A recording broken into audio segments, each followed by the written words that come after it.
եթե նման տեղեկատվություն լինի, որ Հայաստանի ինքնիշխան տարածքում ծառեր են հատվում կամ էկոլոգիական աղետ է տեղի ունենում, բնականաբար մենք դրան չենք կարող որևէ ձևով չարձագանքել։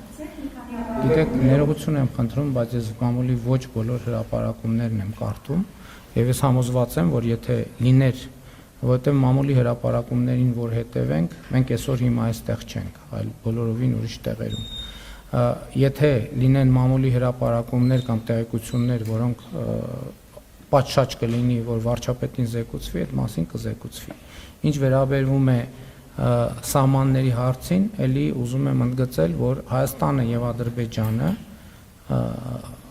հասել են խաղաղության Ալմատիի հռչակագրի հիման վրա։ Այդտեղ չկա մոտեցում խոսել, տեսեք, ասում եք բաներ, որ ձեռնտու է Ադրբեջանին, ոչ ես ասում եմ բաներ, որ ձեռնտու է Հայաստանի Հանրապետությանը եւ բխում է ճշմարտությունից։ Եվ Ալմատիի հռչակագիր կա, որը նշանակում է, որ Հայաստանի ինքնիշխան տարածքը նույնական է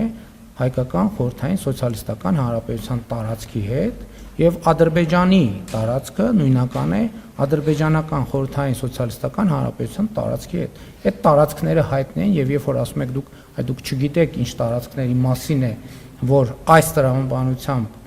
մեջ է գտնվում, դա բոլորին հայտնի է եւ այդ խնդրի լուծման ճանապարհը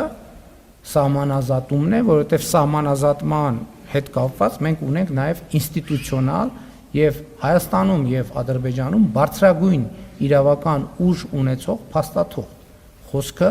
Հայաստանի եւ Ադրբեջանի սահմանազատման հանձնաժողովների իրենց համապատասխան անուններով, ես հիմա պաշտոնական ճշգրիտ անունները չեմ ասում,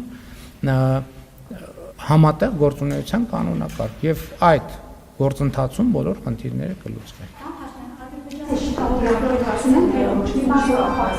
Ձեր հարցին պատասխանեմ։ Ես ձեր հարցին պատասխանեցի։